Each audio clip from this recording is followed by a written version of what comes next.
আপোনাৰ কথাটোৱে যাতে আনৰ অন্তৰত আঘাত দিব লগা নহয়। ধেমালিটো ল'ৰা ছোৱালীক খাও খপনি নিদিব। ধেমালিটো ল'ৰাটো বৰ বদমাছ দুষ্ট, ছোৱালীজনী বৰ বদমাছ দুষ্ট বুলি নক'ব, কাৰণ আপোনাৰ শব্দই ক্ৰিয়া কৰিব।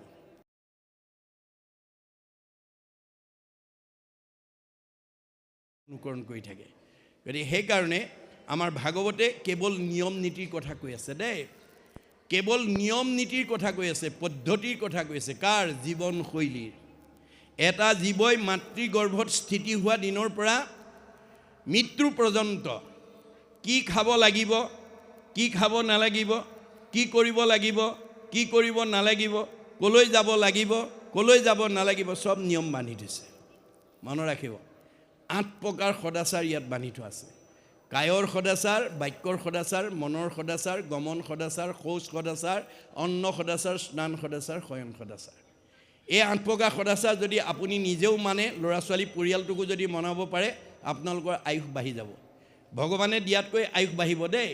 আমাক ভগৱানে চবকে কিন্তু 100 বছৰ দি পঠিয়াইছে। বেদৰ মতে, ভগৱানৰ মতে, মনুষ্যৰ আয়ুসত বৰিষ সংখ্যাত, মানুহ মাত্ৰেই মই 100 বছৰ দিছোঁ।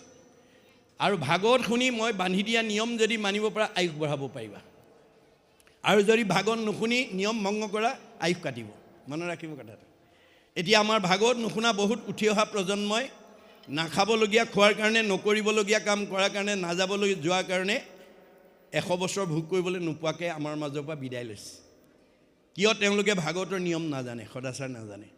কিন্তু একে মহাপুৰুষ দুজনৰ দিনত কেইবাজনো আটা পুৰুষে এই ভাগৱত ব্যাখ্যা শংকৰ মাধৱৰ পৰাই শুনিছিলে। কিন্তু তেওঁলোকৰ এটা চাৰিত্ৰিক বৈশিষ্ট্য আছিল, গুৰুতকৈ শিষ্য জ্ঞান, খুচৰি খুচৰি লয় জ্ঞান। নজনা কথাবিলাক চব শিকি ল'লে। শিকাওঁতা মাধৱদেৱ 107 বছৰ জীয়াই থাকিলে, শিকাওঁতা শংকৰদেৱ 120 বছৰ জীয়াই থাকিলে।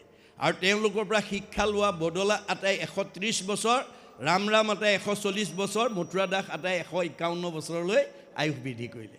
ভগৱানে দিয়া বয়স 100 বছৰহে আছিলে। এই উপৰঞ্চি সোপা ক'ৰ পৰা পালে? যিবিলাকে অনাচাৰ, বেভিচাৰ, ভ্ৰষ্টাচাৰ কৰিব, তাৰ পৰা আয়ুস কাটি নি মনাবিলাকক যোগ দিব। মনত ৰাখিব কথাটো। আপোনালোকৰ লাইপুলি গাঁৱত তাৰ উদাহৰণটো চাই ল'ব। লাইপুলি গাঁৱৰ চাৰিসীমাত বসবাস কৰি থকা আটাইতকৈ বেছি বয়স পোৱা মতা মানুহ কোন আছে আৰু আটাইতকৈ বেছি বয়স পোৱা মাইকী মানুহ কোন আছে? এবাৰ আপোনালোকে চাব। তেতিয়া দেখা পাব, যিজন মতা মানুহে নীতি সদাচাৰ মানে আৰু ঈশ্বৰৰ প্ৰতি ভক্তি থাকে, তেওঁৰ আয়ুস আনতকৈ বেছি পাব। যিগৰাকী মাইকী মানুহে ভাগৱতৰ 8 প্ৰকাৰ সদাচাৰ মানিব, নিয়ম নীতি মানিব, ঈশ্বৰৰ প্ৰতি ভক্তি থাকিব, তেওঁৰ আয়ুস আনতকৈ বাঢ়িব। মনত ৰাখিব কথাটো। গতিকে ভাগৱত শুনা, পঢ়া, নীতি নিয়ম সদাচাৰ মনা, আয়ুস বাঢ়িব, আৰু নবনাবিলাক আয়ুস কাটিব। এই চক্ৰটোকে ঘূৰাই আছে। মনত ৰাখিব দেই। গতিকে এতিয়া প্ৰথম স্কন্ধ ভাগৱতত মহাপুৰুষ গুৰুজনাই ব্যাসকৃত দেৱভাষা সংস্কৃতৰ পৰা অসমীয়ালৈ সকলোৱে বুজিব পৰাকৈ তৰ্জমা কৰি আমাৰ প্ৰথম স্কন্ধ ভাগৱতৰ মাজেদি আমাক কি ক'ব গৈছে। আজি এই প্ৰথম স্কন্ধ ভাগৱতৰ প্ৰথম অধ্যায়ৰ পৰা আমি জানিবলগীয়া, বুজিবলগীয়া, শিকিবলগীয়া আৰু আমাৰ ল'ৰা ছোৱালীক জনাবলৈ, শিকাবলৈ, বুজাবলৈ কি বিষয় সোমাই আছে, ইয়াত কি দিশ সোমাই আছে, তাৰ ওপৰত মই আলোচনা কৰিম।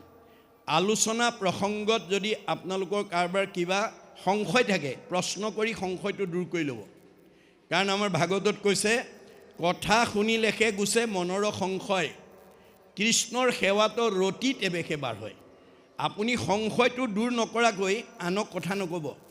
যিটো কথা আপুনিয়ে ভালকৈ নাজানে, আনক কৈ পেলাই মানে বিপথে পৰিচালিত নকৰিব। আপুনি নিজেও নষ্ট হ'ব, শুনাজনো নষ্ট হ'ব।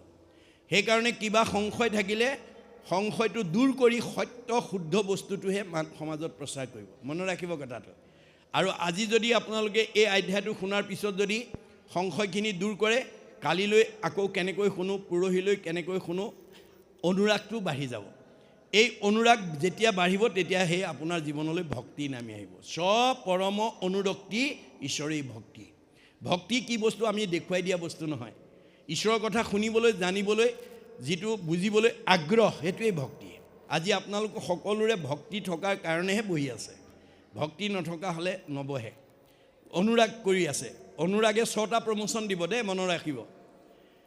আজি যে বহিছে আপোনালোকে, আমাৰ দেহত থকা প্ৰত্যেকৰে জীৱটোৱে আজিৰ দৰে বহিবই লাগিব।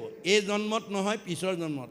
পিছৰ জন্মত নহয় কোটি জন্মত বহি মানে তেওঁ মুক্তিৰ পথ সূচনা কৰিব লাগিব। এয়া ভাগৱতৰ প্ৰথম স্কন্ধৰ মতামত।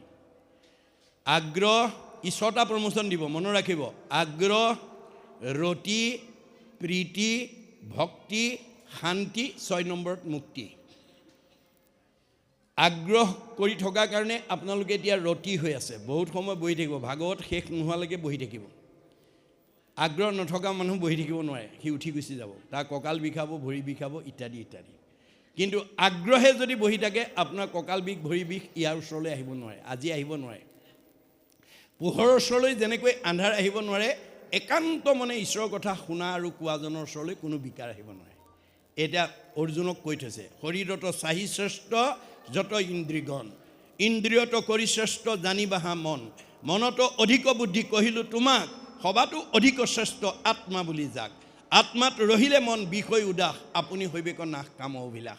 সকলো কামনা বাসনা নাইকিয়া হৈ যাব। যিটো উদ্ধৱক যাবৰ সময়ত কৈছে, তুমি চিন্তা নকৰিবা, মই বৈকুণ্ঠ প্ৰয়াণ হ'লেও তোমাৰ জীৱনশৈলীৰ যিবা প্ৰয়োজনীয় সকলো মই তোমাক দি থৈ আহিছোঁ।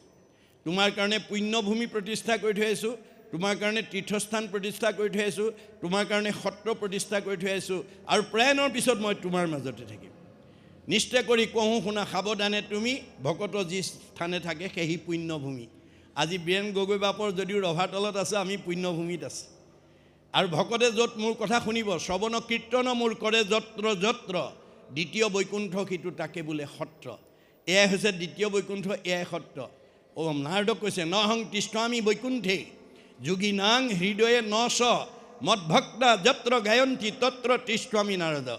হে নাৰদ, মোক বৈকুণ্ঠত বিচাৰি নাপাবা, যোগীৰ হৃদয়ত মই নাথাকোঁ, মোৰ ভকতে য'ত মোৰ গুণনাম লয় মই তাতেই থাকোঁ। এইটো অকল হিন্দু দৰ্শনে নহয়, বাইবেলত কৈছে, হুৱেৰ টু অৰ মোৰ এছেম্বল, যি ঠাইত 2জন বা তাতকৈ অধিক মানুহ গোট খায়, ইন মাই নেম, মোৰ নাম লয়, আই এম দেয়াৰ, মই তাতেই থাকোঁ। আজি ইয়াত ভগৱান বিদ্যমান হৈ আছে, মনত ৰাখিব কথাটো। আৰু উদ্ধৱক কৈছে, মই প্ৰয়াণৰ পিছত তোমাৰ মাজত থাকিম। ক'ত থাকিম? তিৰুদ্ধায় প্ৰবিষ্টু অয়ম শ্ৰীমদ ভাগৱত নৰ্বম তে নয় বাংময় মূৰ্তি প্ৰত্যক্ষ বৰ্ততে হৰৈ, শ্ৰৱণাত সেৱনাত দৰ্শনাত পাঠাত পাপনাচি। মই প্ৰয়াণৰ পিছত ক'ত থাকিম? শব্দ ব্ৰহ্ম, বাক্য ব্ৰহ্মৰূপে ভাগৱতত থাকিম।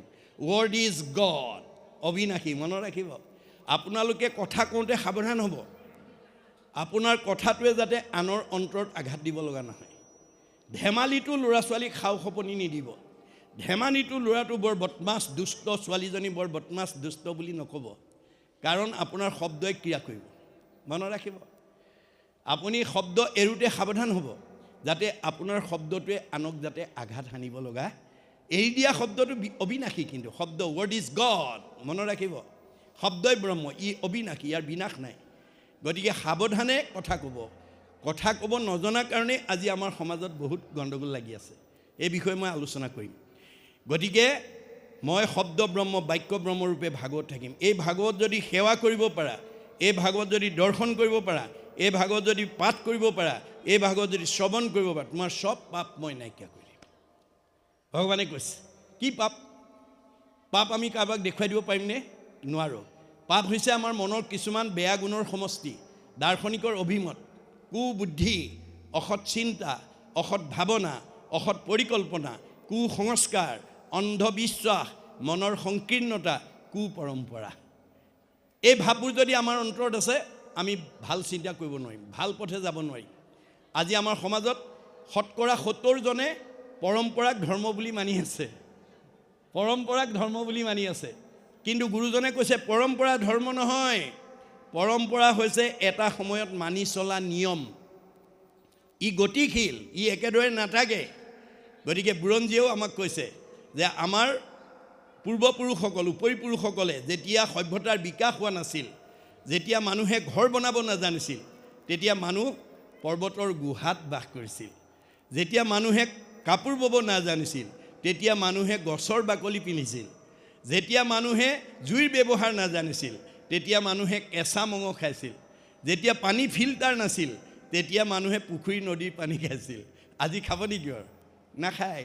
সভ্যতা বিকাশশীল, জগত গতিশীল, জীৱন গতিশীল, সুখ দুখ গতিশীল, ধৰ্ম গতিশীল, পৰম্পৰাও গতিশীল। মনত ৰাখিব, একে পৰম্পৰাত চলি নাথাকিব। পৰম্পৰা সদায় একেদৰে নাথাকে। এই বিষয়ে আমি পাছত আলোচনা কৰিম। গতিকে মই মাত্ৰ আপোনালোকৰ দৃষ্টি আকৰ্ষণ কৰিছোঁ যে আমাৰ কি কি ভুলৰ কাৰণে আমি বিকাৰগ্ৰস্ত হ'ব লগা হৈছে। আমাক ভগৱানে দিয়া 100টা বছৰ ভোগ কৰিবলৈ নোপোৱাকৈ আমাৰ মাজৰ পৰা বহুতে গুচি গৈছে। গতিকে আজিৰ দৰে যদি ভাগৱত শুনি ভাগৱতৰ নিয়ম নীতি যদি মানি চলে, আপোনাক মানুহেতো ক'লোঁ নহয় অনিষ্ট কৰিব নোৱাৰে, স্বয়ং ভগৱানেও আপোনাক 100 বছৰ আগত নিব নোৱাৰে। মনত ৰাখিব কথাটো, ইমান শক্তি আছে ভাগৱত শুনাৰ। গতিকে এই ভাগৱত যাতে আমাৰ আহি আছে, আগতকৈ বহুত চৰ্চা হৈছে আৰু বহুত চৰ্চা হ'ব লাগিব। প্ৰত্যেক ঘৰতে ভাগৱত এদিন প্ৰতিষ্ঠা হৈ যাব, যিটোৱে আমাক সত্যযুগ নমাই আনিব। ভাগৱতে কৈছে, দূৰ ভৈল কাম ক্ৰোধ লোভ মোহ ছয়, জানিবা তেখনে ভৈলে সত্যৰ উদয়। আপুনি এই যুগতেই সত্যৰ যুগ আনিব পাৰিব, যেতিয়া আপুনি ভাগৱত শুনি কাম ক্ৰোধ লোভ মোহ বেয়া ভাৱবিলাক যিদিনা এৰিব পাৰিব, সেইদিনা আপুনি সত্য যুগৰ পাৰিষদ হৈ যাব। আৰু যেতিয়াই আপোনাৰ মনটো পাপৰ কৰ্মক লাগি মনোযায়ী তলি, জানিবা তেখনে আহি পাইলে পাপী কলি। যেতিয়াই বেয়া ভাৱটো মনলৈ আহিব, তেতিয়াই জানিব কলি আহি গ'ল। গতিকে এয়া ভাগৱতৰ দৰ্শন, এইবিলাকে আমাক নিকা কৰিব। গতিকে আপোনালোকে প্ৰশ্নটো আজি পাঠৰ ওপৰত কৰিব, আৰু মই ব্যাখ্যা দি থাকোঁতে ঘপকৈ উঠি প্ৰশ্ন নকৰিব, ৰসভংগ হৈ যাব। মই এটা লাইনত গৈ থাকিমতো, মাজতে ভাঙি নিদিব। ব্যাখ্যা শেষ কৰাৰ পিছত প্ৰশ্ন কৰিব অথবা লিখিতভাৱে প্ৰশ্ন দিব। আৰু অন্য প্ৰশ্ন আজিৰ পাঠলৈ নানিব, ৰসভংগ হৈ যাব। আপোনালোকৰ যদি কিবা জানিবলগীয়া কথা আছে, পাঠৰ অন্তত মোক লগ কৰি আপোনালোকে সংশয়টো দূৰ কৰি ল'ব, অথবা বাই ফোনে হ'লেও মোৰ লগত যোগাযোগ কৰি আপোনালোকে সংশয়খিনি দূৰ নকৰাকৈ আনক কথা নক'ব। মনৰ সংশয় লৈ পেলাই আপুনি কেতিয়াও আনক পৰিচালিত নকৰিব, আৰু নিজৰ মত নক'ব দেই, মনত ৰাখিব। মই ভাবিছোঁ এনেকৈ হ'ব লাগে, এইবোৰ শব্দ নক'ব। আপোনাৰ ভাৱটো মোৰ কাৰণে গ্ৰহণযোগ্য নহ'বও পাৰে, মই ভবা কথাটো আপোনাৰ কাৰণে গ্ৰহণযোগ্য নহ'বও পাৰে, কিন্তু ভাগৱতৰ যিটো ভাৱ, ভগৱন্তৰ যিটো ভাৱ, মহাপুৰুষৰ যিটো ভাৱ, সেইটো শাশ্বত সনাতন। যে আপুনি সকলো কথা ভাগৱতৰ মতেদি ক'ব, বেদৰ মতেদি ক'ব, তেতিয়া কোনেও আপোনাক দোষাৰোপ কৰিব নোৱাৰে। আজি আমাৰ সমাজত বহুসকলে নিজৰ মত প্ৰকাশ কৰি সমাজত বিশৃংখল আনিছে। মই ব্যাখ্যাকাৰকসকলকো কওঁ যে আপোনালোকে 5 প্ৰকাৰে ভাগৱত ব্যাখ্যা কৰিবলৈ শিকিব। মনত ৰাখিব, ভাগৱত ব্যাখ্যা এনেই কৰিলেই নহ'ব, তাক 5টা পদ্ধতিত ভাগৱত ব্যাখ্যা কৰিব জানিব লাগিব। তেতিয়া সেইজন ব্যাখ্যাকাৰকে কেতিয়াও সমাজক বিপথে পৰিচালিত কৰিব নোৱাৰে বা নকৰে। কি কি 5টা প্ৰকাৰে? শব্দাতিক, পদাতিক, আধ্যাত্মিক, তাত্ত্বিক, পৰমাৰ্থিক। মনত ৰাখিব। গতিকে আমি ভবা শব্দটো প্ৰকৃত গুৰুজনে প্ৰয়োগ কৰা শব্দৰ অৰ্থ নহ'বও পাৰে। গতিকে আপুনি যদি 5 প্ৰকাৰে এটা বিশ্লেষণ কৰিব নাজানে, ভাগৱতৰ অৰ্থই নি আপোনাক ক'ত পেলাই দিব সময়েহে ক'ব। আজি বহুত ব্যাখ্যাকাৰকৰ ব্যাখ্যাত মানুহ অসন্তুষ্ট হয়, কিয়? তেওঁ নিজৰ মত কয়। নিজৰ মতেৰে ব্যাখ্যা নকৰিব, ভাগৱতৰ মতেদি ক'ব। আৰু যদি ভাগৱতৰ 5টা প্ৰকাৰে ব্যাখ্যা কৰিব নোৱাৰে, আপোনাক নি ক'ৰবাত পেলাই দিবগৈ। তাৰ উদাহৰণ মই আপোনাৰ এটা দৃষ্টি আকৰ্ষণ কৰি থৈছোঁ দেই, আৰম্ভলৈ যোৱাৰ আগতে। 5ম স্কন্ধ ভাগৱতত ঋষভ প্ৰভু 24 অৱতাৰৰ অন্যতম অৱতাৰ ঋষভ প্ৰভুৱে 100টা পুত্ৰ জন্ম দিছিল। তেওঁৰ আটাইতকৈ ডাঙৰ পুত্ৰৰ নাম ভৰত, যাৰ নাম অনুসৰি আমাৰ দেশখনৰ নাম ভাৰতবৰ্ষ হ'ল বুলি ভাগৱতত উল্লেখ আছে। 9জন নৱদ্বীপৰ অধিপতি, 9জন সিদ্ধ পুৰুষ, 9 18, ভৰতক লৈ 19, বাকী 81জনেই কৰ্মকাণ্ড চলাই আছে বুলি কৈছে। ভাগৱতে কৈছে দেই, পৃথিৱী থকালৈকে, মানুহ জাতি থকালৈকে কৰ্মকাণ্ডী মানুহ সদায় বেছিয়েই থাকিব। মনত ৰাখিব কথাটো। কোনোবা কৰ্মকাণ্ডী আছে, আমি মগজ ঘোলা কৰিব দৰকাৰ নাই, সেইটো ভগৱানৰ ইচ্ছা সোমাই আছে। কিন্তু আপোনাৰ কৰণীয় এটা আছে, কি? পৰৰ ধৰ্মক নিহিংসিবা কদাচিত, কৰিবা ভূতক দায়া সকৰো নচিত, হৈব শান্ত চিত্ত সৰ্ব ধৰ্মত বৎসল, এহি ভাগৱত ধৰ্ম জানা মহাবল। লাইপুলি গাঁৱৰ মানুহৰ লগত মোৰ তেজৰ সম্বন্ধ নাই, কিন্তু লাইপুলি গাঁৱৰ কোনোবা ল'ৰা ছোৱালী বা বোৱাৰীয়ে ভুল কৰা দেখি মই যদি মোৰ কোনো গাঁৱৰ নহয়, মোৰ সমাজৰ নহয়, মোৰ কোনো জাতিৰ নহয়, যি কৰে কৰক বুলি যদি মই নোকোৱাকৈ যাওঁ, মই তাৰ শ্বেয়াৰ হোল্ডাৰ হ'ব লাগিব। মনত ৰাখিব। আপোনালোকৰ গাঁৱৰ কোনোবাই ভুল কৰা দেখিও যদি মই নকওঁ, মই সেই পাপৰ অংশীদাৰ হ'ব লাগিব।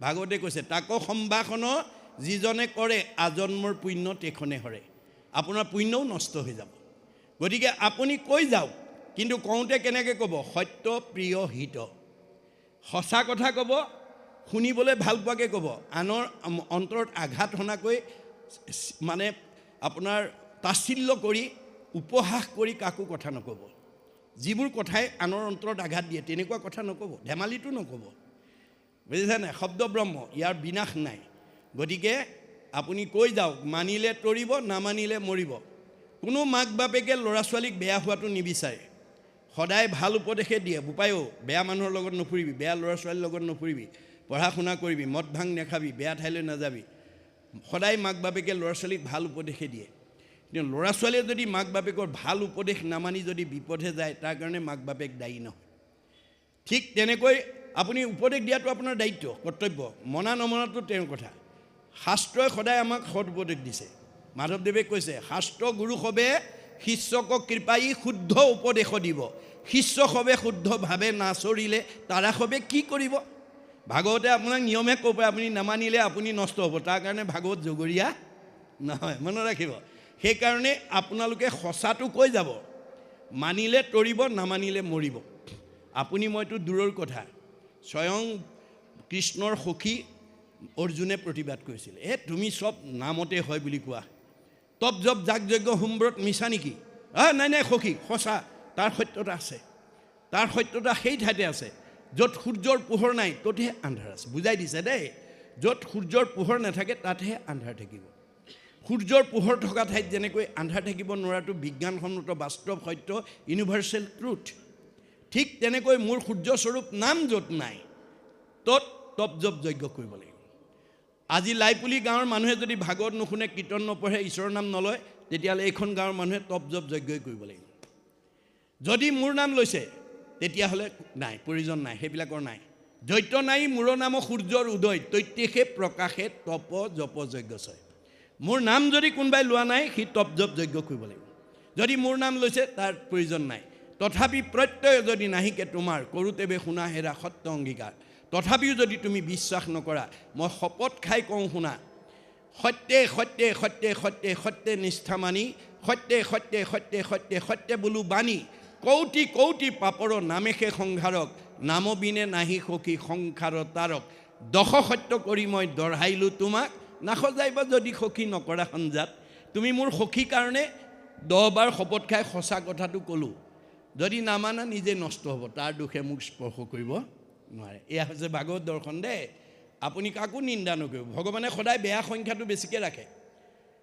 কিয় তেওঁ বজাৰখন চলি থাকিবৰ কাৰণে ভালৰ সংখ্যা যদি বেছিকৈ দিয়ে বেয়াখিনি সোনকালে ভাল হৈ যাব তে বেয়াৰ সংখ্যা বেছিকৈ ৰখাৰ কাৰণে এতিয়া তেওঁ বজাৰখন চলি আছে ভালৰ সংখ্যা কম দেই আপুনি ইতিহাসলৈ যদি চাই কৌৰৱ পাণ্ডৱৰ 100 জন পাণ্ডৱৰ 5 জন ভগৱান কাৰ লগত থাকে পাণ্ডৱৰ লগত 100 জনৰ লগত থাকে নি নাথাকে নাই 60,000 ঋষিয়ে ভাগৱত শুনিছিলে কিন্তু সুখ যাব সময়ত যেতিয়া ক'লে আমাক এতিয়া কোনে ক'ব বোলে সেই তেওঁ ক'ব সেই সময়লৈকে নিজ জাতি বুলি ঋষি সমাজত বহিবলৈ নিদি বহুত যোজন পিছত বহিবলৈ দিয়া সুতলৈ যেতিয়া আঙুলিয়াই থৈ গ'ল তেতিয়া সেই নিজ জাতিৰ মুখে ভাগৱত নুশুনো বুলি 32,000 গুচি গ'ল 28,000হে শুনিলে 32,000 কৰ্মকাণ্ড কৰি আছে বুলি ভাগৱতত উল্লেখ আছে মনত ৰাখিব কথাটো যে কৰ্মকাণ্ডী মানুহৰ সংখ্যা সদায় বেছি থাকিব কিন্তু আমাৰ লক্ষ্য উদ্দেশ্য যে তাৰ পৰা মোৰ পৰিয়ালেই হওক সীমাঘৰীয়াই হওক গাঁওবাসীয়ে হওক দুই এজনক মই ঈশ্বৰমুখী ভক্তিমুখী কৰিব পাৰোঁ নেকি তাৰ কাৰণে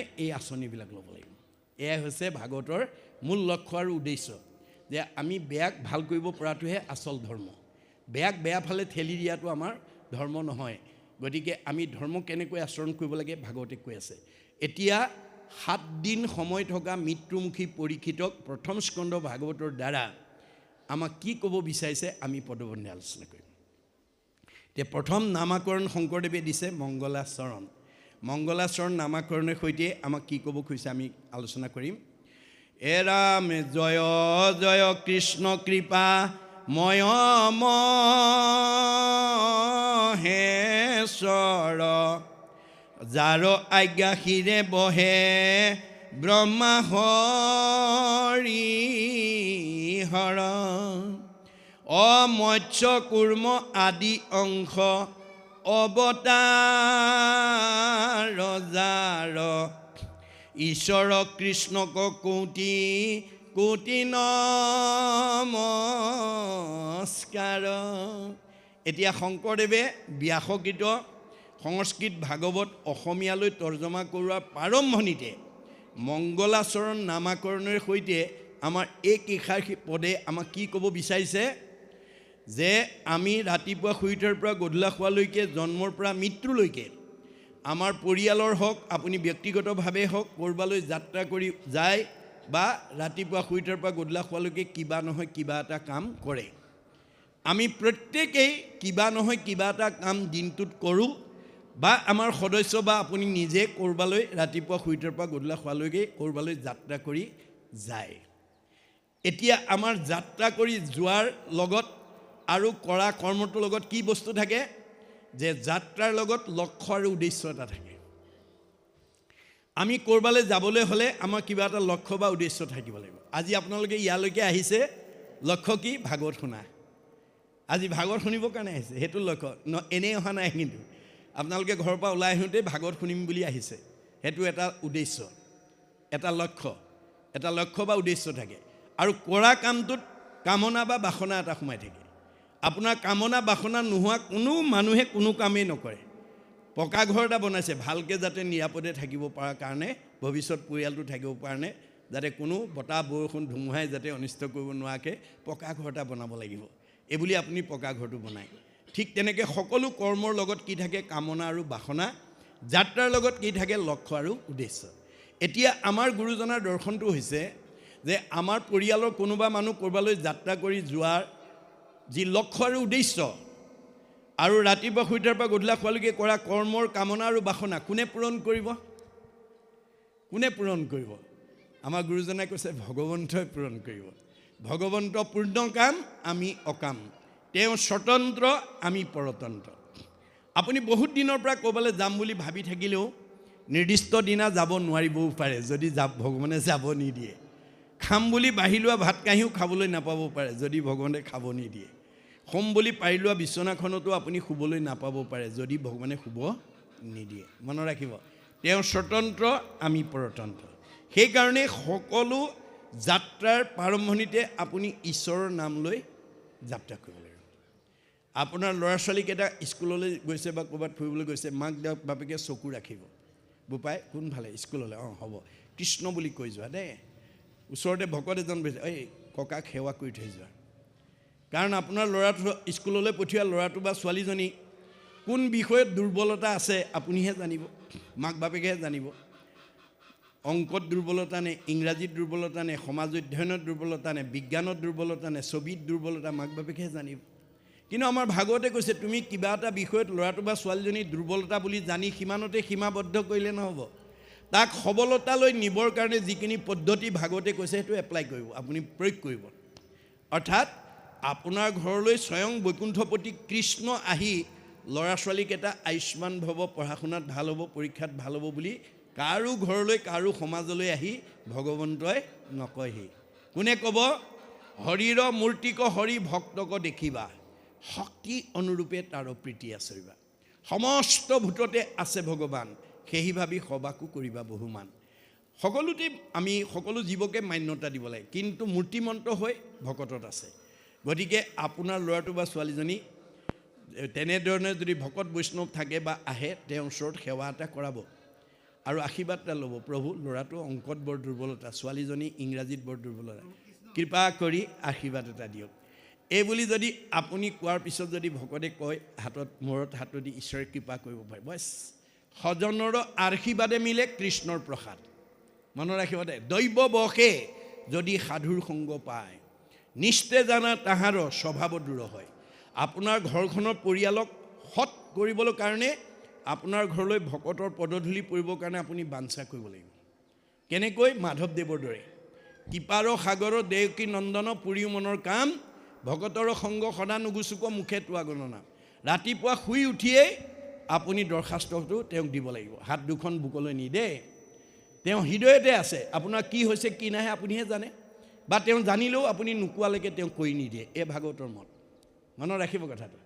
আমাৰ এতিয়া সমাজত তিনিটা গুণত ভগৱানক ভবা মানুহ আছে, সত ৰজ তম। মনত ৰাখিব দেই, সত ৰজ তম। আচলতে আমি কোনটো গুণত ভাবিব লাগে এইটো বহুতে নাজানে। আমাৰ ভাগৱততে কৈছে